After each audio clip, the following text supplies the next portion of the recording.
Welcome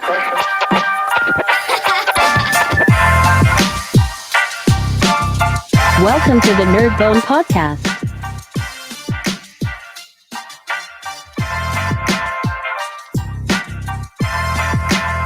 Here is your host, Star Killer Face.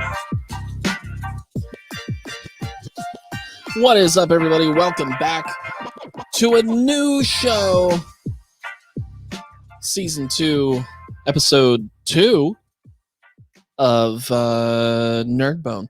We got a couple of things to talk about today. However, I wanted to start with this.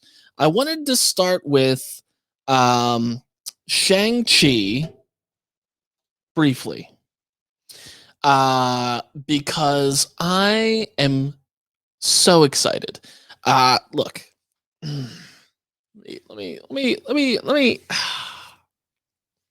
Let me see where to begin here. Where do I start?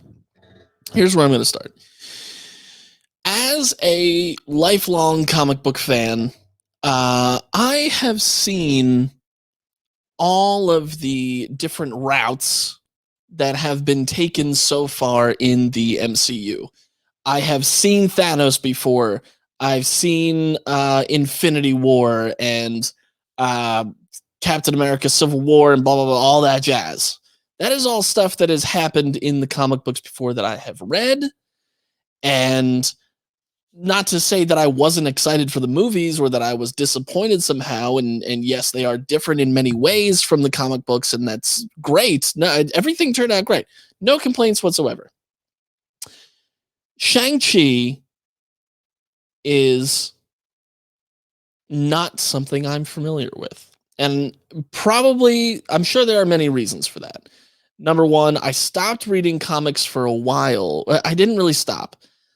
I reread all of the stacks of comic books that I already had. I wasn't really interested in new stuff because I started buying new stuff in like 2010 area around there, and I just didn't like what was being put out.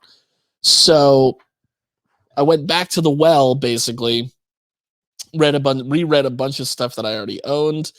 I discovered some that were neat. There were some storylines in it wasn't Uncanny X-Men, it was New X-Men, I think. That was okay. It was pretty good. I feel like that was around the same time as that awful Rob Liefeld Captain America.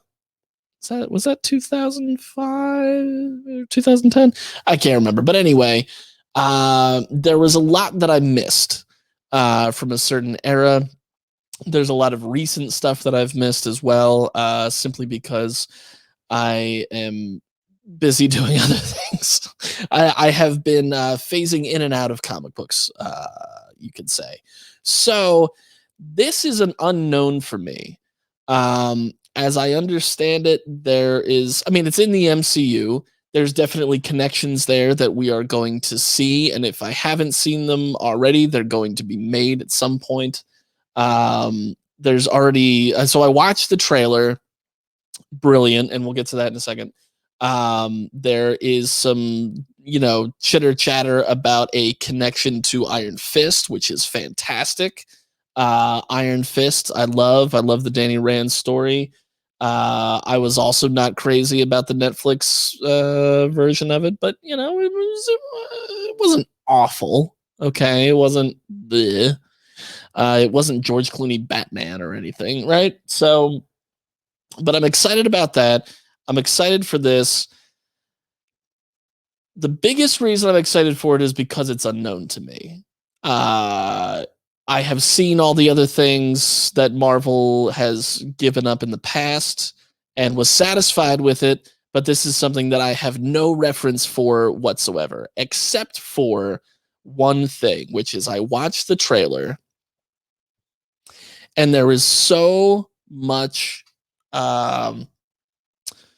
homage, if you will, at least in the trailer, from the fight scenes that you see in the trailer, there is so much homage to classic kung fu films. And I love classic kung fu. I'm talking Bruce Lee. I'm talking early Jackie Chan, and not even just early Jackie Chan. Jackie Chan through the years. Rumble in the Bronx is an amazing movie. I don't care what you think. And I don't care. I don't care. So and talking with my brother, chatting with 1K Watts about it, he saw a lot of similarities to classic like Jackie Chan stuff. And that not to put it in a box, but when you go back to the roots of kung fu, and when you go back to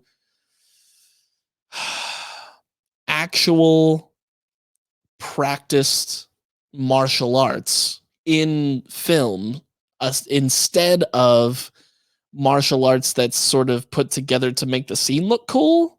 You know what I'm saying?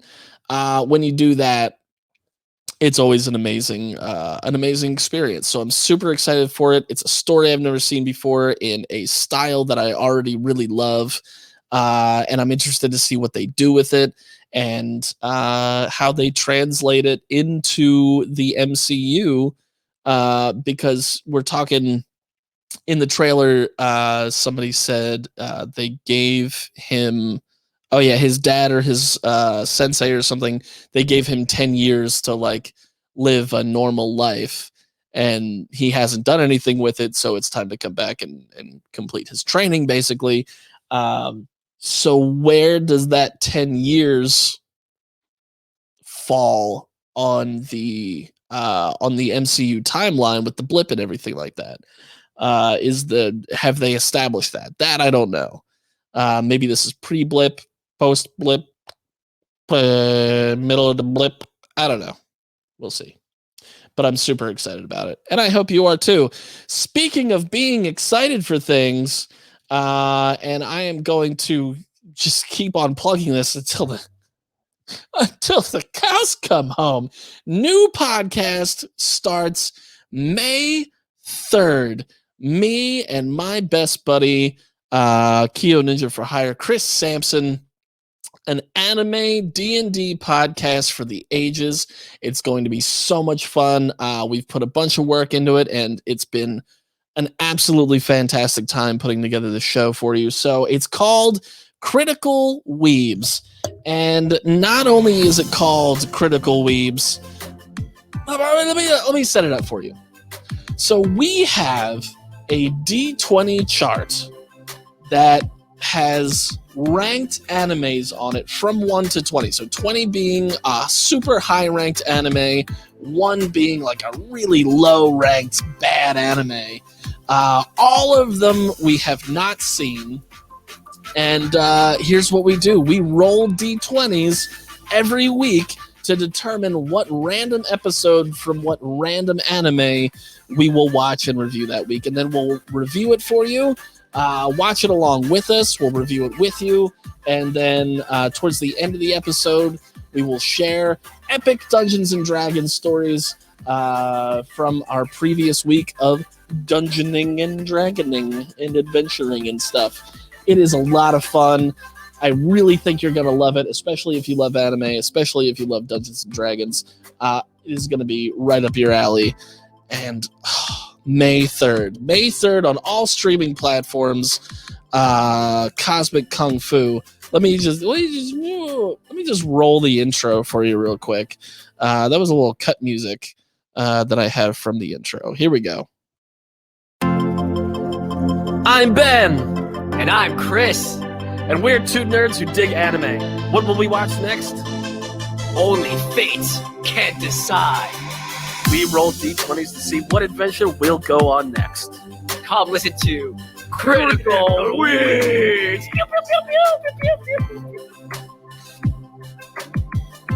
You know, it was one of my absolute favorite things when I was peeling through, going through all the audio and just seeing, going through all the audio and realizing that I had left in the pew, pew, pew, pew, pew thing by Chris at the end. And it's just absolutely perfect and is basically quintessential to the attitude of the whole podcast. We have so much fun. It's insane. I think you guys are going to have fun as well. And I hope you join us. Critical Weebs, all platforms, May 3rd. Okay. I need to talk about Batman for a minute, because there's been a lot of stuff going on lately with the Flash movie has just started filming. Super excited about that. Everybody is currently, I feel, okay, all right. So the Snyder Cut came out, right? Justice League Snyder Cut. Absolutely fantastic. I love every second of it. I have watched it 4 times over. I'm definitely going to watch it at least one more time. And then, of course, buy the DVD version so that I always have it forever and ever. And there was a lot of excitement. There was a lot of hype, if you will, about it. A lot of happy, a lot of pleased fans, if you will. And then DC canceled some things right before they were supposed to start production. I was really looking forward to New Gods, and that's a shame. And it looks like, and I've said this before, I've said this on the podcast before, whoever is running DC, or at least the DC Extended Universe, whatever, boy, mistakes have been made, are being made, continuing to be made, will probably be made again in the future. Can we wrangle it in, guys? Pay me. You can just pay me to do it. You don't even have to pay me very much. I'll do it for you. I'll do a whole Pepe Sylvia spread on a wall with interconnecting things so that you can see it, and I will paint you a gorgeous picture of a DC Extended Universe that, wait for it, makes sense. Whew, boy, you poor people. Anyway. So there was some, there was excitement around Zack Snyder's Justice League. First of all, that it was going to come out, and then it came out. I was like, oh my God, this is amazing. That did die out pretty quickly. I'm pretty sure I'm the only one left on the internet who still is like high level hype about it, right? I'm pretty sure I'm the only one. So, well, me and Zack Snyder anyway. So we'll see what comes of that. But the excitement in the nerd community ultimately shifted back to Marvel because, of course, WandaVision had finished very interestingly. It was kind of quiet. It was a lot more quiet of a series than I thought it was going to be. A lot more cerebral, if you will, but still very good, and sets up for a lot of things in the future. It was amazing. But then Falcon and Winter Soldier started to come out on a weekly basis, and that took all of our attention. An absolutely fantastic. Oh God, I cannot tell you the satisfaction I feel that the pinnacle of filmmaking right now is comic book involved. It's so juicy.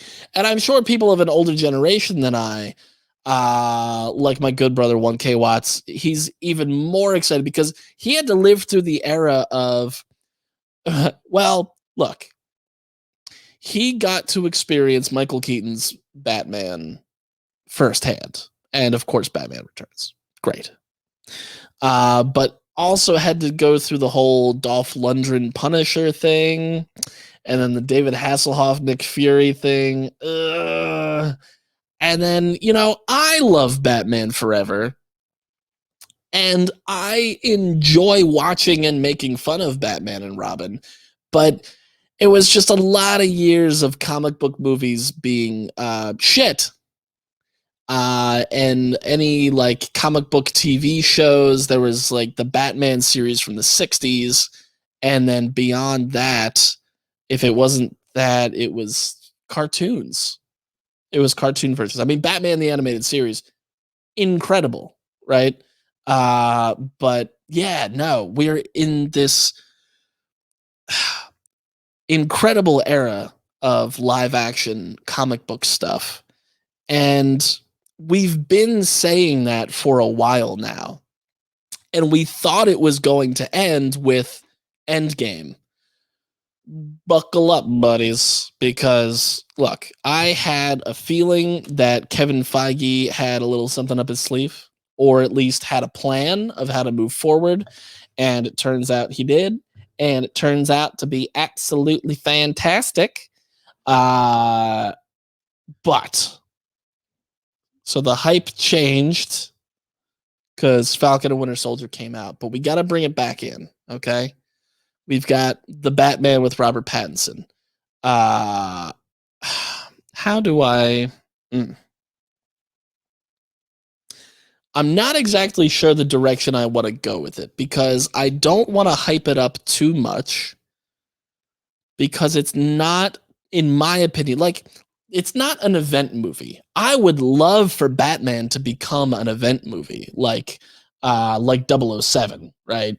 When there's a new 007 movie, it's like, it's almost like a holiday. It's different. But this one is going to be reserved. It's going to be much more focused on the detective aspect of Batman than the flying through the air actiony Batman. It's going to be gritty. It's going to be dark. He's going to have a sick fucking car. It's going to be amazing. So I don't want to, like, there's part of me who wants to sing the praises of it till the cows come home and plaster my Facebook with just Robert Pattinson in Batsuit stuff and start buying toys and memorabilia as soon as humanly possible. As soon as it comes out, I want it, and I probably will. But yeah, so that's where I'm at. I feel like I am at a plateau of my Batman fandom. I feel very chill right now with where everything stands. I feel very content. I think that's what the Zack Snyder cut did for me. It contented me. It brought me to a good place. So, with that in mind, thank you so much for listening to another episode of Nerdbone. Quick ones so far at the start of this new season, season 2, episode 2. Quick episodes, because that's just kind of where it goes, and we're going to see where it goes even further into the future. Thank you so much for listening. Don't forget, Critical Weebs on all podcast streaming services on May 3rd. Dungeons and Dragons, anime, best friends. What the hell could possibly go wrong? I love this music. I'm so glad that I found this. Yes. Yes. Hit me up on the tweets and the Instagrams at StarKillerFace. This has been Nerdbone. Have a good day.